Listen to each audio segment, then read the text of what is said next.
Hola, buenos días. Hola, buen día. Hola Mauricio, ¿cómo estás? Bien, ¿y tú? Bien, aquí, empezando la semana y el Sí, día. ya. Oye, no sé si va a entrar más gente, usualmente llega más tarde, Ujú. em, pero obviamente voy a hacer igual la clase como corresponde porque hay varios cambios que voy a anunciar ahora, entonces les voy a mostrar y para cuando puedan verlo. Bueno, uno de esos cambios obviamente tiene que ver con que este es como el inicio de la semana de la clase. Eh, entonces, como inicio, tiene que dar un registro propiamente tal. Hola Andrea, ¿cómo estás? Hola, ¿cómo estás, Micaela? Bien, bien, gracias. Qué bueno. Bien. Voy a empezar eh, comentándoles acerca de esos cambios, acerca de los cambios que van a haber en relación a la decisión que toma la universidad de cómo llevar las clases. No estoy segura si es completamente, sí, me imagino que es toda la universidad, pero particularmente en la facultad y en la escuela de periodismo. Ustedes seguramente ya saben que ahora se va a pasar a una modalidad asincrónica. Esto quiere decir que se van a continuar con estas clases online, pero lo central no va a ser la participación de los estudiantes en esta clase que es sincrónica, en esta clase que es al mismo tiempo, sino que lo central va a ser que los estudiantes puedan durante esa semana acercarse al aula virtual, al campus virtual, acceder al video de la clase y utilizar los materiales que vamos a ir dejando semana a semana. Va a ser como más parecido a las modalidades de estos cursos online. Entonces, lo que les quería compartir primero era, y también, o sea, quiero dejar aquí todo esto para que después los estudiantes cuando lo vean estén informados. Los cambios en relación al campus virtual. Primeramente, vamos a trabajar así, por semanas, ¿ya? Entonces, acá todavía no incorporo todas, lo voy a ir haciendo en la medida que avanzamos, pero por ejemplo ahora en la semana del 4 de mayo tenemos una actividad que es un cuestionario para hacer durante la semana, es súper corto, eh, y dos lecturas que también son breves y son de contexto de la materia. Y después, bueno, voy a ir subiendo semana a semana las actividades. Sobre la unidad 1, bueno, junto con esto, lo que quería anunciarles es que hicimos como varios cambios en el programa. La verdad es que creo yo que no le estábamos sacando ningún provecho a la modalidad virtual eh, con los contenidos que por programa había que hacer, con los contenidos que estaban predefinidos. Entonces lo que vamos a hacer ahora es tratar de pasar a un formato teórico mucho más de clase lectiva, pero eso implica cambiar o dar distinto orden a los contenidos de este curso. La idea es que después de esto se pueda, con la esperanza de que vamos a pasar un día a la modalidad, digamos, común, a lo que es estar en una sala, la idea es concentrar todo eso que era aplicado a cuando eso pueda ocurrir. Eh, pero quizás va a tener otro formato, eso tampoco lo sabemos. Eh, Quizás va a tener un formato de taller más que de clase. Entonces la idea también, y lo que yo quiero es que le saquemos provecho a esta clase porque creo yo que hay muchas cosas como del mundo digital que se pueden hacer, se pueden entender, se pueden aprender de una mejor manera, o sea, le vamos a sacar mejor provecho que aprender Word, por ejemplo, ¿ya? Entonces eso significa que hicimos unos cambios en el programa y se los quería mostrar aquí. Esta es una planificación preliminar porque tampoco sabemos bien qué va a pasar, pero bueno, tenemos que estar ahí como ser flexible a los cambios que puedan ocurrir. Entonces, a los cambios en relación a si vamos a volver o no a las clases presenciales. Entonces acá hice una planificación por semana, como les mostré en el campus virtual, semana 4, que es esta semana, semana 11, etcétera. Dejé pendiente estas últimas porque tengo dudas ahí sobre qué va a pasar. Y vamos a ver algunos temas que tienen que ver con comunicación digital y con herramientas digitales propiamente tal.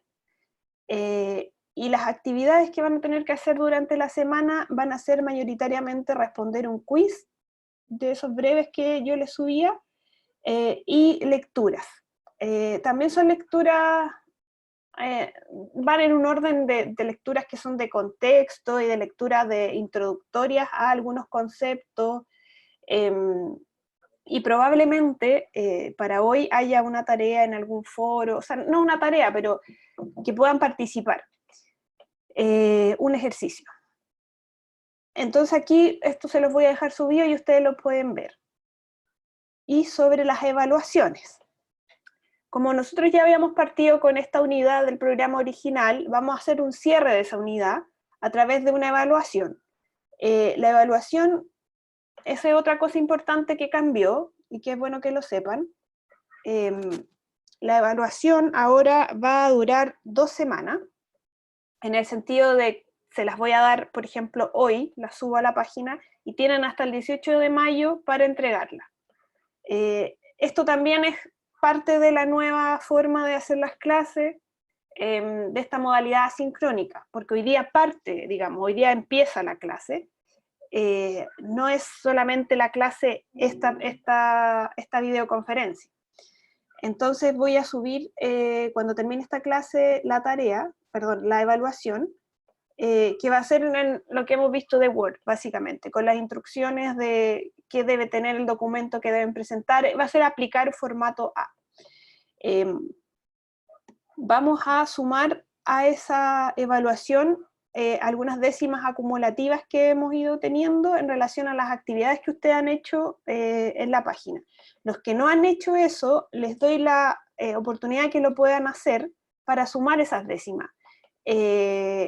Para sumar esas décimas y partir con una especie de ventaja en este curso. Los que ya le hicieron ya tienen las décimas y les voy a mostrar un poco aquí cuánto valen cada cosa. Los cuestionarios que hicieron, lo máximo 3 décimas, si tuvieron todo bueno. Y de ahí bajando proporcionalmente si hubo un error o qué sé yo. La mayoría de lo que vi estaban como bien, había como un error o qué sé yo. Los ejercicios prácticos, yo estoy ahí al debe con ustedes porque me han mandado varios, vi varios que estaban en la página, no los he revisado. Lo máximo son 2 décimas. Entonces, los que han respondido todo van a poder sumar todas estas décimas a esta primera evaluación, ¿ya? ¿Se entiende, chicos, los que están aquí presencialmente? Sí, perfecto. Sí, profesora, se entiende. Ya. Porque igual me parece como demasiado darle una ponderación tan grande a una sola evaluación, entonces creo que lo equilibra un poco el tema de los cuestionarios y los ejercicios, ¿ya? Los que no han contestado tienen la opción de hacer los cuestionarios, ¿ya? Sobre los trabajos prácticos, los que lo hicieron bien, los que no lo han hecho, no, ya fue. Pero los cuestionarios sí los pueden contestar, ¿ya? Para sumarlos a esta evaluación. El segundo trabajo, la fecha se las puse acá, va a ser entre el 25 de mayo y el 8 de junio. También vamos a hacer estos trabajos, estos cuestionarios que van a ir sumando décimas. Y el tercer trabajo práctico, que sería la tercera evaluación, va a ser entre el 15 y el 30 de junio. Puse aquí fecha a evaluar, porque igual lo que les decía, hay que ser flexible, si hay algún cambio, lo vamos a tener que mover, etcétera, ¿ya? Pero para que tengan en mente las ponderaciones y la cantidad de evaluaciones que va a haber. Esa es otra de las cosas que pidió la universidad, reducir las evaluaciones. Entonces, al reducir las evaluaciones, las ponderaciones cambian mucho. Entonces, por eso me parece importante hacer esto acumulativo también, para que no toda la carga del curso esté o la carga evaluativa del curso esté en un trabajo práctico que vale 40. Entonces, por eso mismo me parece importante que puedan hacer los ejercicios prácticos y los cuestionarios que vamos a ir subiendo en la semana. Y sobre los contenidos propiamente tal, como les decía, hicimos unos cambios que más bien son de orden más teórico, pero a la vez la forma de pasar estos contenidos va a ser más teóricos, pero son contenidos en sí mismos súper prácticos. Vamos a ver hoy, por ejemplo, algunas cosas que tienen que ver con los conceptos y el idioma en el mundo digital, la búsqueda de información en internet, dónde buscar información, eso lo vamos a ver la próxima semana, el uso de la fotografía, los derechos para usar fotografía y algunos programas online disponibles para editar fotografía. Y bueno, después ustedes pueden ver más detalles sobre algunos temas. Hay un curso que después van a tener, no sé si ustedes los del PET, pero al menos los del diurno, que se llama Comunicación Digital, que lo tienen el próximo año, y ahí se ven en detalle algunas cosas de las que vamos a ver acá, pero es más bien en el orden de las teorías de comunicación digital, es mucho más profundo, no tiene que ver con esto tan práctico de la comunicación digital. Entonces este curso va a tener ese cariz, ¿ya? Y ¿qué más era lo que les iba a mostrar? Bueno, no, eso. Y ahora partamos con la clase. No sé si tienen alguna duda, chicos, con lo que dije, o algún comentario, o algo que quieran decir. Profe, no, yo he estado haciendo todos los trabajos porque creo que cada uno es parte del aprendizaje, para eso estamos aquí, digamos. Y me parece súper claro, me parece bien, me parece flexible, además que creo que siempre los profesores han tenido una excelente disposición para poder ir ayudando a que uno vaya avanzando en las materias. Así que, ¿no? A mí me queda claro y me parece bien aprovechar esta modalidad nueva que tenemos de trabajo. Sí, sí, es mucho más flexible, creo yo, y yo creo que también es una oportunidad para ver estos contenidos que igual me parecen súper necesarios para introducirse como al mundo digital, o desde un sentido como que creo yo que tiene mucho más que ver con el periodismo o las comunicaciones en general. Entonces también creo yo, lo veo como una oportunidad para aprender una cosa que creo yo que va a aportar muchísimo. Y las otras cosas que hay que aprender en este curso, que es aprender a usar el Word, aprender a usar el Excel, aprender a usar el PowerPoint o algún programa de presentación, me preocupa que no se vea, pero creo yo que la mejor forma de salir de eso es hacerlo como en una especie de taller, y no como en una clase, como se estaba haciendo ahora, o como está determinado en un programa, porque no se le saca tanto provecho. Entonces también lo veo como una oportunidad. Bueno, vamos a partir con esta clase, que es básicamente de conceptos elementales sobre comunicación digital. Acá hice yo este mapa conceptual para un poco entender como el contexto de esto. Como les decía, está esta comunicación digital, que es un curso, o en la universidad va a tener una forma de curso que van a tomar los gente del diurno el próximo año, y los del PET no sé cómo lo hacen, no sé si tienen un curso de comunicación digital propiamente tal. No sé, yo no sé si hay comunicación digital. Yo Sí, por lo menos yo tampoco lo tengo claro. yo tengo, o sea, sí, yo tengo comunicación digital, pero porque lo tuve que tomar como otro ramo, digamos, yo tengo 8 ramos este semestre en vez de los 5 del PET. Tengo 3 ramos más de un. Y ahí tengo comunicación digital. Ah, ok, tomaste Con el que hace Felipe. Felipe, ya. Sí. Ya. Claro, o sea, a eso me refiero con es como que podría ser como más o menos continuidad de este. Pero hice este mapa para entender un poco el contexto. Entonces, la comunicación digital más que nada tiene que ver con herramientas, con métodos, con formas, con teorías de cómo comunicarse a través de medios digitales. Medios digitales abarca un amplio espectro, pueden ser obviamente sitios web, las redes sociales, aplicaciones de comunicación, etc. Y como puse acá desde la web 1.0, que es la más elemental, hasta la web 5.0, que es ya la última evolución y tiene que ver con la posibilidad de, por ejemplo, el acceso a estas aplicaciones de georreferenciación, o la posibilidad de una posibilidad como de interacción mayor con los contenidos, etcétera, etcétera. Entonces, todo eso que van a ver ustedes ahí en comunicación digital está relacionado con estas herramientas digitales, en el sentido de que permiten o facilitan estas herramientas digitales esa comunicación digital. Y comunicación digital igual me gustaría que lo entendiéramos en un sentido amplio, no solamente para el periodismo, sino que también para el ejercicio de la labor comunicacional en organizaciones, en empresas puse aquí, pero pueden ser todo tipo de organismos, o sea, de organismos públicos, privados, de la sociedad civil, sin fines de lucro, con fines de lucro, etc. Donde donde existe una necesidad comunicacional, y donde es necesario manejar herramientas digitales. Y el desafío es súper grande ahora porque, bueno, la mayoría, yo diría, de los trabajos están en el orden de las organizaciones, más que en el periodismo, haciendo periodismo en medios propiamente tal.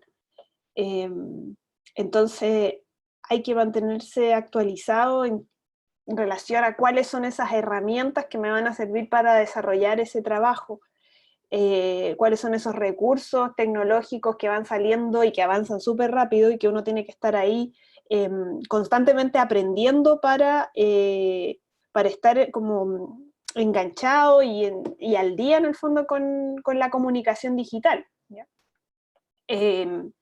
Entonces, estas herramientas digitales, yo esto se lo había más o menos mencionado en la primera clase, van en el orden de herramientas digitales para escribir contenidos o para crear los contenidos propiamente tal, para buscar contenidos, ya sean datos o imágenes, para una vez no sé, alcanzado o conseguido esos contenidos, visualizarlos.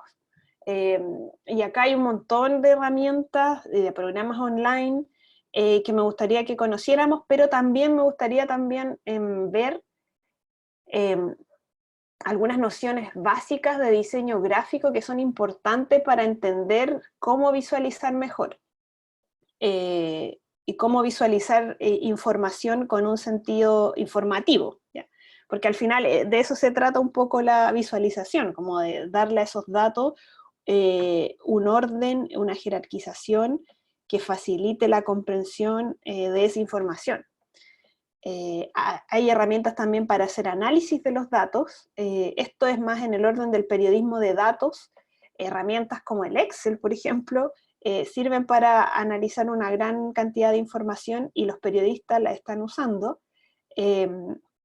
Y así, bueno, hay también otros tipos de programas más del orden de la estadística para analizar datos, que ahora están muy, muy, muy de moda y son muy importantes en desarrollar todo este periodismo de datos que está surgiendo. El periodismo de datos tiene que ver con las posibilidades que Internet entrega para acceder a una base de datos importante y a través de ese acceso yo puedo generar contenido noticioso o contenido informativo. Por ejemplo, a través de la ley de transparencia y el acceso a la información pública, hay muchos medios de comunicación en particular que han accedido, o que son más investigativos, que han accedido a información importante y han tenido que, una vez que tienen esa información, aprender a procesar esos datos a los que se acceden. Y esto solamente es posible gracias al avance de la digitalización, porque están disponibles esos datos, están ahí, están en la red. Entonces, los periodistas lo que hacen es buscar formas de acceder a ella, por ejemplo, a través de esta ley de transparencia, pero depende de qué tipo de datos sean, acceder a esos datos, procesarlos y visualizarlos. Entonces, el Internet mismo ha abierto esas nuevas posibilidades de fuentes, ¿ya? Esto era impensado, obviamente, acceder a ese montón de datos, por ejemplo, no sé, se me ocurre algo que sea de acceso público, pero que no sé,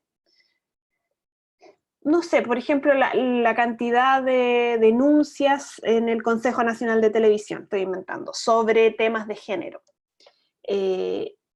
Eso acceder a través o también datos que se han ido acumulando por los mismos usuarios que lo han ido poniendo voluntariamente en la página, no sé, cuando tienen que llenar un formulario, qué sé yo, acceder a esos datos que están en la red es una posibilidad súper nueva y muchos en el mundo del periodismo lo están explotando, pero para eso necesitan manejar ciertas herramientas. Bueno, todo eso es como el periodismo de datos, ya que no sé si habrán escuchado, pero está muy, muy contingente. Y tiene que ver con el acceso a lo digital. Antes no existía esto. Entonces hay que aprender a limpiar los datos, no solo obtenerlos, a entender los datos, a analizarlos, a mostrarlos, ¿ya? Y también herramientas para organizar información, para compartir contenido, esto mucho más práctico, sobre todo cuando tenemos que manejar grandes cantidades de archivos, fotografías, video, cuñas, etcétera, o cuando necesitamos organizar el trabajo dentro de una oficina, de un área de comunicaciones, de una sala de redacción, etcétera. Hay muchas también herramientas para organizar esa disposición, ¿ya? Y sobre todo ahora que estamos haciendo estos trabajos online, y estamos haciendo este teletrabajo en general, estas herramientas para organizar información son súper importantes. Pero un poco ese es el panorama, y me gustaría que partiéramos en esta clase con algunos conceptos básicos, unos conceptos generales primero y algunos conceptos que son después más del orden de las redes sociales o del uso de la web. Entonces, aquí quizá algunos de ustedes ya conocen esto, pero para hacer una especie de nivelación, estos son los conceptos importantes en el mundo digital, con los que se van a topar diariamente. El primero es interfaz. La interfaz es todo lo que nosotros estamos viendo en este momento en cada uno en su pantalla. Es lo que permite, es toda la disposición visual que permite que yo pueda interactuar con la información digital que hay acá. Por ejemplo, la interfaz para mí es esta botonera, no sé si la alcanzan a ver, esta botonera de acá arriba es parte de la interfaz que me permite ampliar el documento o reducir el documento. Son las secciones que hay en una página web, también la interfaz, el menú es parte de la interfaz. Es toda esa primera interacción donde el usuario se ve enfrentado digamos, a la pantalla. Y en la pantalla dice, bueno, esta es mi interfaz y aquí ahora empiezo a navegar. En esta interfaz se puede acceder, por ejemplo, a link o hipervínculos, que esto más o menos ustedes lo deben saber, son estas especies de vínculos virtuales que hay entre dos recursos o entre dos páginas web, por ejemplo. Es lo más básico, sí, es el elemento más básico del desarrollo de la web. O sea, lo primero o el primer nivel como de interactividad, o sea, yo podía estar en una página y hacía clic y me iba a otra. Entonces podía interactuar y esto es como más o menos, o sea, obviamente fue lo primero y el origen y algo muy elemental, pero se sigue utilizando el tema de los links. Ya no hay como solamente un hipervínculo que puede hacer otra página, puede ser también un video, una galería de fotos, etcétera, etcétera. Me puede llevar hacia una aplicación, un link ahora, salir de este mundo de la www e ir directamente a una aplicación en un móvil, etcétera, etcétera. Otro concepto importante es el concepto de interactividad. Tiene que ver con cómo se relaciona el usuario con la información que se presenta. Tiene que ver con el nivel de control que pueda tener el usuario de esos contenidos, ¿ya? De control o de libertad. dentro de esa navegación y de la interfaz. Y hay distintos niveles de interactividad.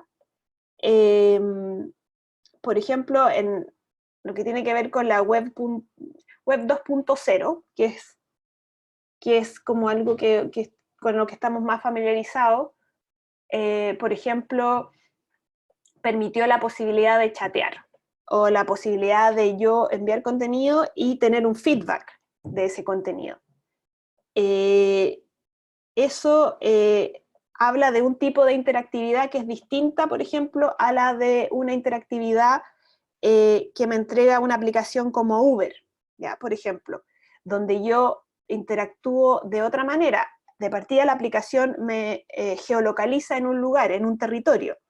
Entonces ahí el nivel de interacción aumenta.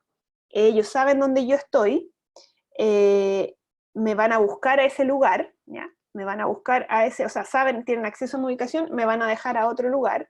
Después yo puedo calificar ese viaje, puedo tener a lo mejor alguna conversación con ese chofer, etcétera, etcétera. Entonces, aumenta en la medida, esa interactividad aumenta en la medida en que aumenta las posibilidades de acceder a mucha más información o de tener mucha más libertad en esa navegación.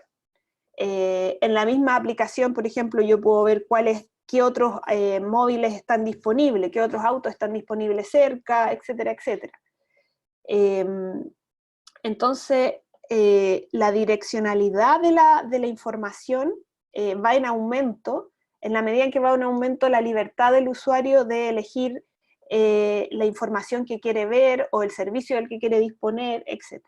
Y acá puse, claro, por ejemplo, Moodle, que es lo que usamos nosotros en el campus virtual, versus una aplicación como Uber o una aplicación como Google Maps. Es distinta, o sea, hay un nivel de interactividad mucho mayor en una aplicación que te permite georreferenciarte a ti mismo, buscar lugares, acceder a una foto, por ejemplo, o ni siquiera una foto, es un video o una especie sí, es como un estar ahí, lo que permite Google Maps. Y Moodle tiene una interacción un poquito más baja, que es más que nada a través de links, a través de quizás foros también de conversación. Hay una interactividad mayor si uno accede a un chat, porque puede interactuar en vivo con alguien, pero generalmente lo que se hace es como interactuar en tiempos que no son sincrónicos. ¿Ya? Yo escribo algo, después alguien puede responder al rato después, pero a lo mejor no estamos al mismo tiempo conectados, etc. Entonces, son distintos niveles de interactividad. Navegación, bueno, es la forma por la que nosotros nos estamos moviendo por los sitios web. Esta navegación puede ser lineal, donde hay un camino más bien predeterminado de cómo tengo que seguir. O también puede ser no lineal, ya no hay un camino prefijado, hay un acceso un poco más libre, o puede ser una mezcla de ambas también. Una mezcla entre que hay algunas partes en que la navegación es lineal, que yo tengo que seguir, este es el inicio, después tengo que seguir, por ejemplo, si estoy llenando un formulario, esa navegación es más lineal, porque me obliga a seguir cierto patrón, cierto camino, tengo que llenar los campos que son obligatorios, después apretar siguiente, etcétera, etcétera. Entonces eso es más lineal. Y no lineal es cuando hay más libertad del usuario de navegar por las secciones que quiera, si es una red social, de ver las fotos que quiera de las personas que son sus amigos, etcétera, acceder a otro tipo de foros, también se puede salir de ahí cuando quiera, etcétera. Pero también hay a lo mejor espacios dentro de estas mismas redes sociales que son mucho más prefijados o más lineales. Usabilidad proviene como de la palabra en inglés usability y se refiere a cómo los usuarios o con qué facilidad los usuarios se relacionan con un sistema y pueden utilizarlo de una manera que se les haga fácil. Puede ser una plataforma web, por ejemplo, puede ser una aplicación. Entonces, la forma fácil de usarlo esto viene como, es un concepto que se tomó de otras áreas, más bien de uso de otro tipo de sistemas, no de sistemas web, pero se ha utilizado ampliamente en el mundo digital, porque una página web, por ejemplo, tiene que ser usable, una aplicación también, para que sea exitosa y para que cumpla con su cometido, porque no sé si les ha pasado que a veces descargan algunas aplicaciones y que no se entiende esto, cómo tengo que iniciar sesión, qué tengo que hacer aquí, cuál es el inicio, dónde están las instrucciones, como que uno a veces se pierde con algunas aplicaciones y ahí la usabilidad es mala. O te pide cierta información para acceder al uso de la, no sé, por ejemplo, a veces te piden cierta información para empezar a correr o a iniciar la aplicación, pero tampoco hay como una especie como de sobreaviso de eso, entonces uno vuelve para atrás, pero no funciona, etc. Entonces, eso tiene que ver con la usabilidad, con qué tan fácil es que el usuario pueda manejarla, introducirse a esa plataforma, ya sea una web, una red social, etc. También por eso mismo las redes sociales han ido evolucionando en su interfaz, ¿ya? Esto tiene que ver con la interfaz. O sea, la interfaz de Facebook, por ejemplo, ha ido cambiando desde que se creó. Y eso tiene que ver, obedece a razones de usabilidad, hacerlo más fácil en el uso. Esa usabilidad también es distinta si yo lo veo en un teléfono que si yo lo veo en un computador, etc. Accesibilidad está muy relacionado con usabilidad, pero son distintos y tiene que ver con que el acceso sea fácil. Por ejemplo, si el acceso es universal, o si yo tengo que acceder de una manera más bien controlada, o a lo mejor también puede ser entendido como si hay un acceso que para algunos usuarios con alguna discapacidad es más difícil, ¿ya? Por ejemplo, algo que sea un programa en el que haya mucho audio y las personas con problemas de sordera no puedan acceder. Entonces, eso tiene que ver con la accesibilidad. También dónde está disponible este software, dónde está disponible este programa, es pagado o no, etc. Eso tiene que ver con la accesibilidad. Y ambas están relacionadas porque tienen que ver con cómo el usuario puede acercarse a esta plataforma, ¿ya? Un buen software o un buen programa, una buena aplicación debiera ser o debiera tener una alta o una buena usabilidad y accesibilidad también. Otros conceptos básicos que tienen que ver con la creación de programas o con la creación de aplicaciones y con la creación también de páginas web. Bueno, clickbait, que es algo que se ha usado muchísimo, sobre todo en los últimos, yo diría que 5 años, que es aumentar el tráfico de una página a través de recursos que son un poco engañosos, a través de recursos que son como especie de anzuelos. Por ejemplo, titulares que son sumamente atractivos o medios sensacionalistas también, o con información media falsa, y que, claro, captan la atención del lector, el lector hace clic y aumenta el tráfico de esa página.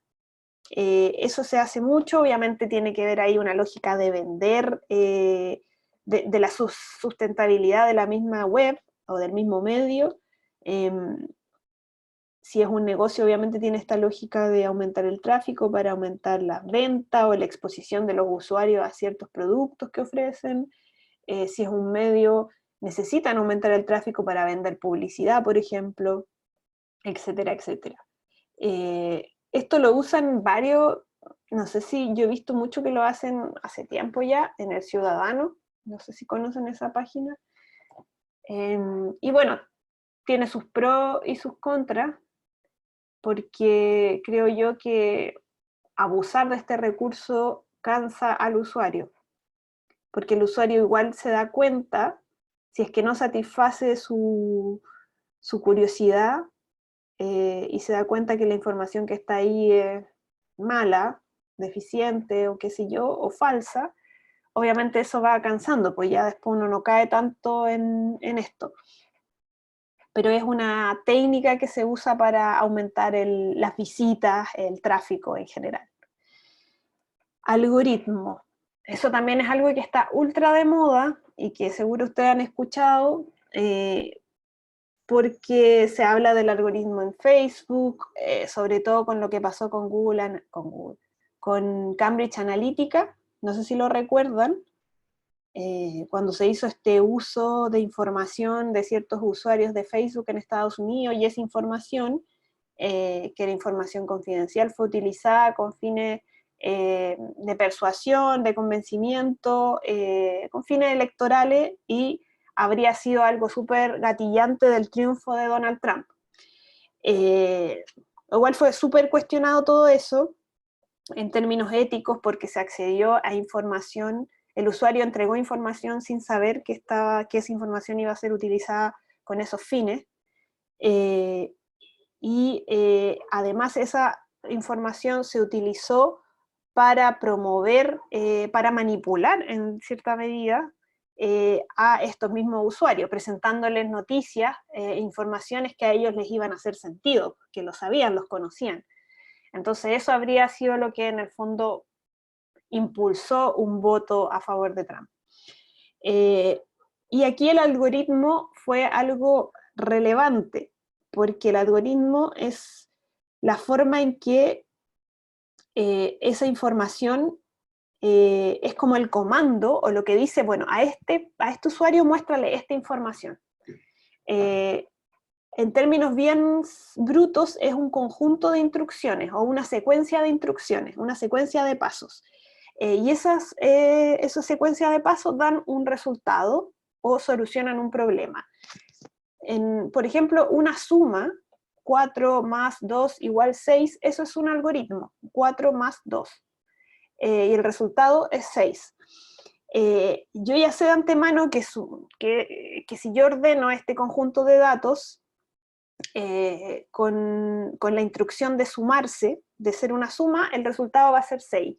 Con los algoritmos es similar. Si yo doy la instrucción de que a determinados tipos de usuarios, por ejemplo, usuarios que tienen no sé, estoy inventando, una afinidad mucho más grande o una sensibilidad mayor con temas que tienen que ver con la guerra, por ejemplo. Entonces a ese tipo de usuarios mostrarle información o noticias que tienen que ver con la guerra y con el triunfo o con el papel importante que habría jugado Estados Unidos en la guerra. Entonces a ese usuario le llegaba, a través de estos algoritmos y estas instrucciones dadas a través de las redes sociales, le llegaba ese tipo de publicidad. Y obviamente ese tipo de publicidad generaba un impacto psicológico o una movilización psicológica que lo llevaba a determinadas acciones, en este caso votar o no votar por ciertos candidatos. Entonces por eso el algoritmo es importante.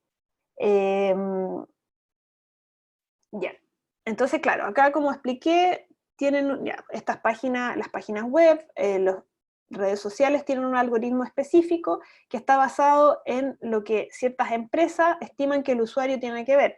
En Facebook no nos muestra todo a nosotros. Cuando nosotros nos metimos a Facebook y vemos el inicio, no nos muestra todo lo que hacen exactamente nuestros contactos ahí. Solamente nos muestra lo que ellos estiman que a lo mejor a nosotros nos va a interesar como usuarios. Y eso es porque tienen información sobre nosotros, han seguido nuestro comportamiento en Internet. Lo que pasó con Cambridge Analytica es que la gente llenó un cuestionario, no era un cuestionario, un test, era un test. De estos tests como un medio de, no sé, de personalidad, de gusto que uno a veces llena o qué sé yo, que aparecen en las redes, y a través de eso se obtuvo un montón de información. Y así fue como se fue un poco encauzando la publicidad y haciéndola dirigida con un foco específico. Pudieron hacer target por ejemplo, de usuario, categorizarlo, etcétera, etcétera. de la información muy importante. Programar o programación tiene que ver con escribir o crear ciertos algoritmos en un lenguaje en particular, en un lenguaje que es entendido por una máquina, por un computador, y que esa creación permite ejecutar un programa. Entonces el algoritmo es algo que está en la esencia o que está más bien en la primera etapa de la programación, ¿ya? Yo para ejecutar un programa en un software en un computador necesita tras de eso haber unas instrucciones que diga, por ejemplo, bueno, cuando yo apriete este botón que dice apagar, todo el sistema se va a cerrar, ¿ya? Entonces, para que eso ocurra, tiene que haber un algoritmo programado en una especie, en un lenguaje en particular que permita seguir esa instrucción, ¿ya? Y el lenguaje de programación es este conjunto de códigos, de símbolos, de reglas que se utiliza para crear un programa específico, un software en particular. Otro concepto importante es el motor de búsqueda. El motor de búsqueda son básicamente los buscadores. Los buscadores ya los conocemos, el más importante es Google. Hay otros buscadores como Bing, pero ahora yo diría que Google tiene el monopolio de esto. Y lo que hace un motor de búsqueda, un buscador, es acceder a archivos de distintos tipos, ya sea, pueden ser noticias, pueden ser fotos, videos, etcétera, documentos, que están en distintos servidores y mostrárselos al usuario cuando los busque. ¿Y qué es el SEO? Que es también algo que ustedes van a escuchar mucho en la comunicación digital. Como dice aquí, es la sigla de Search Engine, no sé cómo se pronuncia, Optimization, que es la manera en que yo puedo hacer más visibles y atractivos mis contenidos para que aparezcan en un motor de búsqueda. Ya, hay muchas técnicas o métodos que se utilizan para que el contenido que yo voy a poner en internet, el contenido que yo voy a preparar para publicar en una página web, muchas de esas técnicas se utilizan para que ese contenido sea mucho más visible y esté mejor posicionado cuando otro usuario busque en internet. Y esto se hace, por ejemplo, no sé, a través de palabras clave. Hay formas de publicar donde, por ejemplo, a veces piden poner tags y ese tipo de cosas, pero hay otras técnicas más. Entonces, eso hace que estos motores de búsqueda capten de mejor manera mi contenido, y eso hace que ese contenido, obviamente, sea después expuesto a otros usuarios. Y eso explica también por qué no todas las cosas que uno busca salen en Google, por qué mi página no sale en Google, porque cuando sale en Google es una cosa súper importante, porque es el acceso o la ventana a. Y como dice acá, claro, las técnicas SEO tienen como objetivo escalar a las primeras posiciones del buscador Google, o otro buscador, a partir de palabras claves, claro, porque así es como las personas buscan, ¿ya? Y otros conceptos básicos en redes sociales, que ya sería lo último, el concepto de comunidad es, a diferencia del concepto de masa que que existe todavía con la tele, con la radio, con el cine, que es el concepto que se acuñó para las audiencias con la emergencia de los medios masivos de comunicación. Las audiencias en internet son más bien usuarios que están siempre conectados, siempre activos, siempre interactuando, y a esas audiencias se les llama más bien comunidad, ¿ya? No sé si han escuchado hablar del community manager, que es quien maneja las audiencias de una plataforma digital, quien interactúa o quien lleva o lidera esa comunicación. que es Community Manager, es el que maneja esta comunidad virtual, en el fondo. Bueno, está este otro concepto de contenido generado por el usuario, que es contenido, esto más bien se da en el ámbito del periodismo, es contenido que tiene cierto valor informativo, pero es contenido de elaboración propia del usuario. Ya, por ejemplo, no sé, un video que elabore un cazanoticias, por ejemplo, es un contenido generado por el usuario. Viralización, estos son conceptos mucho más comunes, es lograr que un contenido digital, ya sea en el formato de video, meme, audio, lo que sea, llegue de manera exponencial y rápida a miles de personas a través de internet, a través de las redes sociales en particular, que es lo que facilita mucho más la viralización. Y esta idea de viralizar es ampliamente usada desde el mundo de las empresas hasta el activismo digital de ciertas organizaciones, por el gobierno, por campañas, etc. Y el hashtag, que me imagino que también es algo que han ocupado, es una especie de etiqueta que permite agrupar información, agrupar distintos mensajes que han salido en específica en redes sociales. En particular, es más común en Twitter, pero también hay en otras redes sociales.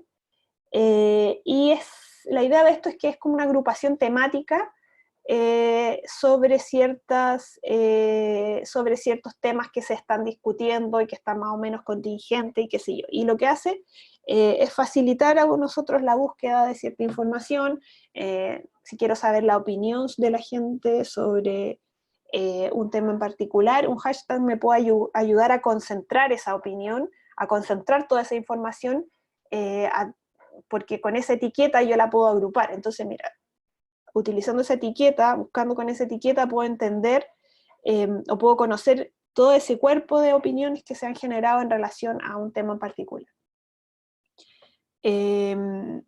Y también en redes sociales se usa para el marketing y para promocionar, para activismo digital, etcétera, etcétera.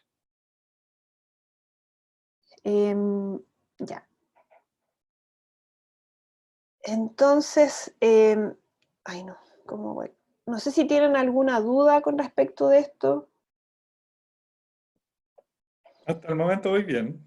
Ya, bueno, la verdad es que estos son los conceptos más relevantes, no incluí más, pero lo que me gustaría hacer ahora, o sea, no de parte de la clase, pero parte de la semana, es abrir un foro con algunos conceptos que a ustedes les parezcan, que hayan escuchado, y que, bueno, ahí les voy a escribir la instrucción.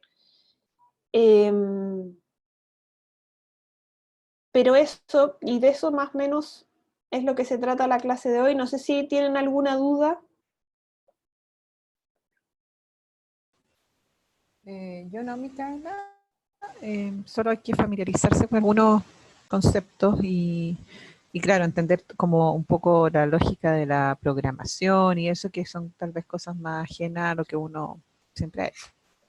Sí, el tema del programar y de todo el lenguaje de la programación, no el lenguaje que se usa para hablar de esto, sino que el lenguaje que ellos utilizan para programar, yo lo encuentro súper complejo, pero a la vez tiene como una sencillez que me gustaría igual que lo pudiéramos abordar. Puse una sesión que pudiéramos ver como temas más de diseño de páginas web. Porque a veces igual asustan estos temas, asusta sobre todo el tema de hacer páginas web y de programar, pero también son temas con los que hay que estar un poco en paz y reconciliados. Les dejé unas lecturas, hay una que justamente trata de eso, soy de letras pero leo códigos, aprendo nuevos lenguajes, donde ahí da un poco más de contexto de esta situación y de por qué es importante aprender estos nuevos idiomas. Y bueno, acá estas lecturas son súper cortas, son como una especie de ensayos en realidad. El documento al que está linkeado es un documento grande, pero las páginas que tienen que leer son las que están acá. ¿Ya? Y eso, chicos, sería la clase de hoy, solamente más de un avance más conceptual. Y lo que tendrían que hacer ahora es leer esto, responder a este cuestionario y participar en el foro de la pregunta que voy a subir. Y sobre la evaluación, lo que les comentaba en un principio, voy a subir las instrucciones. Va a estar todo aquí en unidad 1, que es la unidad, digamos, de nuestro pasado en este curso. Entonces voy a subir aquí las instrucciones para el trabajo de cierre de esa unidad, la evaluación de cierre de esa unidad. Y hasta el 18 de mayo, que es en 2 semanas, habría plazo para entregarlo. Lo voy a indicar todo ahí en la plataforma. Y por ahora eso sería esta clase. No sé si hay algo más que quieran comentar. Yo, por mi parte, quedé claro con el contenido de hoy. Ya. Yo también, Micaela. Bueno, chicos, entonces nos vemos la próxima semana y cualquier duda me escriben a mi correo o a, no sé si hay una parte como de preguntas también en la aula virtual que la pueden usar también. Así que eso, nos vemos. Chao. Chao, que estén bien. Nos vemos.